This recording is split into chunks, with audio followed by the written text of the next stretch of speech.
¿Qué tal? Mi nombre es Stephanie Lisbeth Narla Bocancho, estudiante de la carrera de Psicología. Y hoy quiero invitarles a hacer un viaje fascinante por el mundo de las ideas, que dieron forma a nuestra manera de entender la mente humana.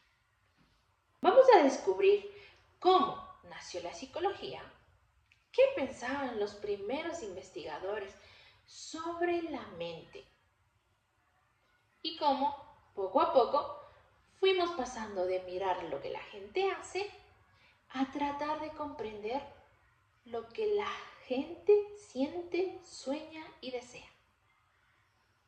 A lo largo de este recorrido, vas a ver que la psicología no surgió de la nada. Se construyó gracias a grandes pensadores que se atrevieron a observar la mente desde distintas miradas. Algunos más científicos, otros más filosóficos y algunos profundamente emocionales. Así que ponte cómodo porque hoy entenderemos cómo pasamos de los laboratorios y los experimentos a las teorías del inconsciente y las emociones.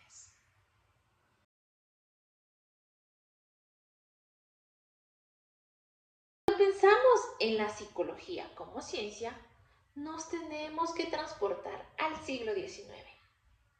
En esta época, los filósofos reflexionaban sobre la mente, pero aún nadie lo estudiaba como método científico. Todo cambió con un hombre, Wilhelm Wundt.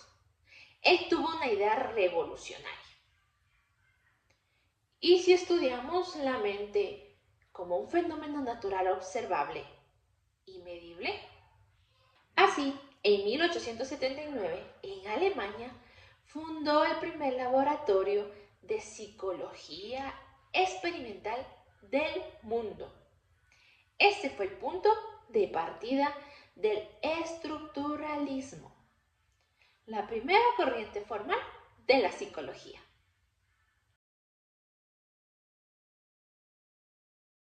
Wundt y su discípulo Edward Tishner querían analizar la mente humana como si fuera un rompecabezas, identificando cada pieza, cada sensación, cada imagen o emoción.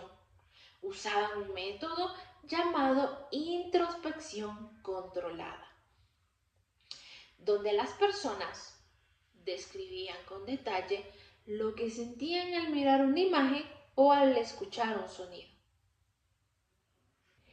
Esto suena interesante, ¿verdad? Pero el problema era que las respuestas dependían mucho de la persona. Y eso hacía que los resultados no fueran del todo confiables. Aún así, Wundt logró algo increíble: separar la psicología de la filosofía y abrir la puerta al estudio científico de la mente.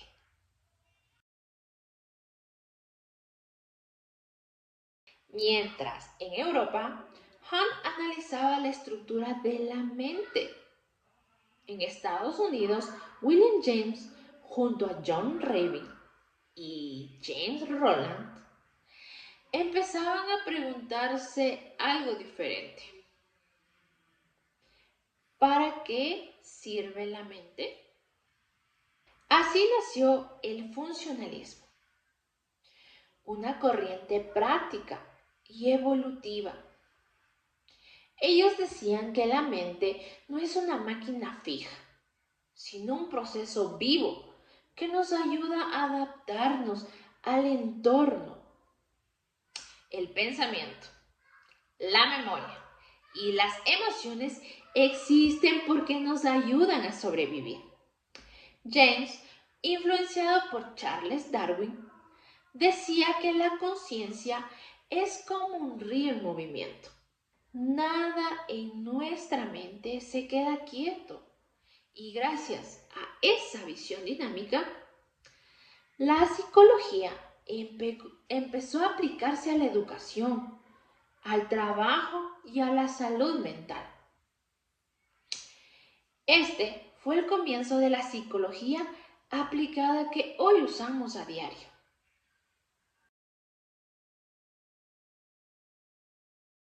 En otro rincón de Europa, Brent Brentano aportaba una idea muy poderosa.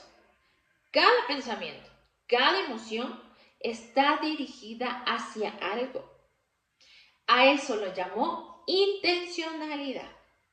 Si te detienes a pensar por un momento, tiene mucho sentido.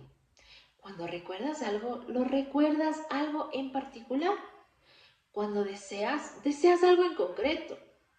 La mente, según Brentano, siempre apunta hacia un objeto, hacia un propósito. Su propuesta dio origen a la psicología. Esta psicología fenomenológica y existencial. Esas que más tarde inspirarían a corrientes humanistas, interesadas en la experiencia personal, el sentido de la vida y la libertad.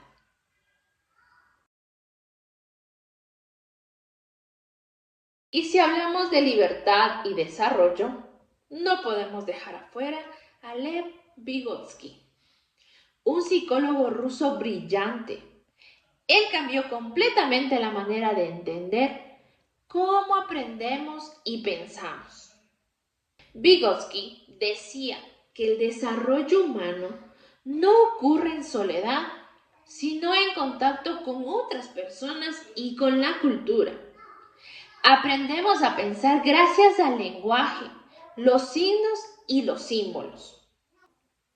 Su concepto más famoso es la zona de desarrollo próximo, que representa lo que una persona puede hacer sola, lo que puede lograr con ayuda de alguien más experimentado. Por ejemplo, un niño puede aprender a leer solo hasta cierto punto, pero con la guía de un adulto o un maestro. Su desarrollo avanza mucho más. Eso significa que el aprendizaje impulsa el desarrollo y no al revés. El enfoque de Vygotsky sigue presente hoy en la educación moderna. Cada vez que un profesor trabaja en grupo, usa el diálogo o propone el aprendizaje colaborativo. Aquí está aplicando sus ideas sin saberlo. En resumen, estos primeros enfoques nos mostraron que la mente humana puede estudiarse desde distintos ángulos, desde su estructura interna, su función y sus actos mentales. También desde su contexto cultural. Cada corriente aportó una pieza para construir la psicología moderna.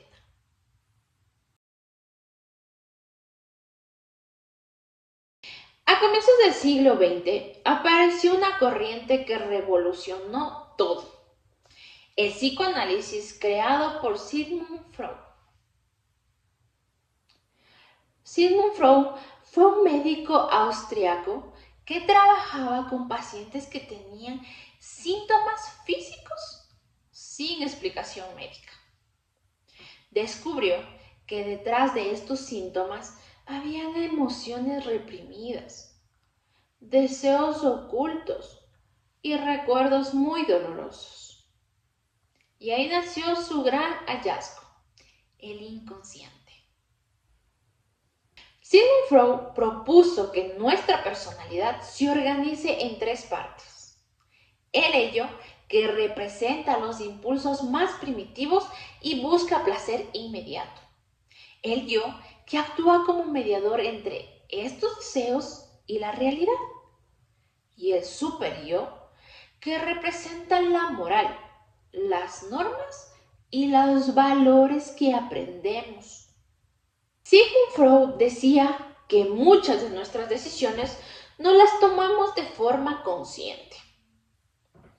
Son los impulsos del ello lo que nos empuja a hacerlo.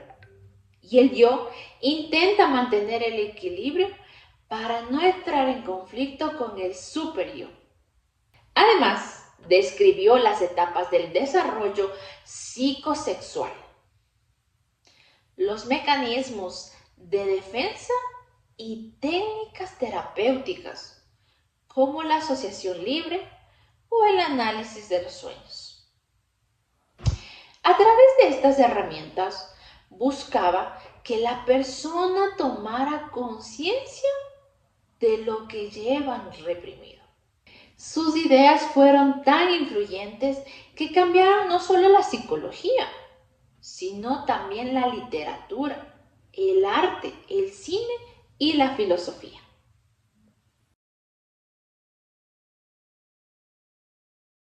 Con el tiempo, algunos de sus discípulos se separaron para proponer sus propias teorías, aunque siempre manteniendo la idea central del inconsciente. Carl Jung, por ejemplo, habló del inconsciente colectivo, un conjunto de símbolos universales que todos compartíamos, llamados arquetipos. Entre ellos están la sombra, la persona y el ánima o animus, que representan aspectos profundos de nuestra personalidad. Alfred Adler fundó la psicología individual y afirmó que el motor de la vida no es el placer, sino la superación personal.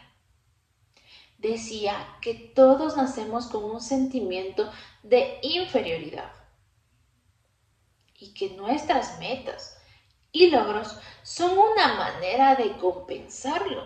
Karen Horney puso la mirada en el entorno social y cultural. Ella explicaba que la ansiedad surge cuando un niño no se siente querido, ni seguro, ni valorado, y que esa falta de afecto deja huellas en la vida adulta. Erich Fromm, por su parte, combinó el psicoanálisis con el humanismo. Habló de la libertad, del amor y del miedo a estar solos. Decía que el mayor reto del ser humano es encontrar un equilibrio entre la independencia y la conexión con los demás. Estas corrientes, conocidas como teorías psicodinámicas, mantuvieron viva la esencia del psicoanálisis, pero con una visión más social, más espiritual y más optimista.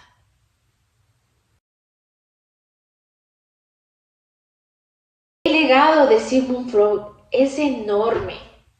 Nos enseñó que no siempre somos conscientes de nuestras motivaciones,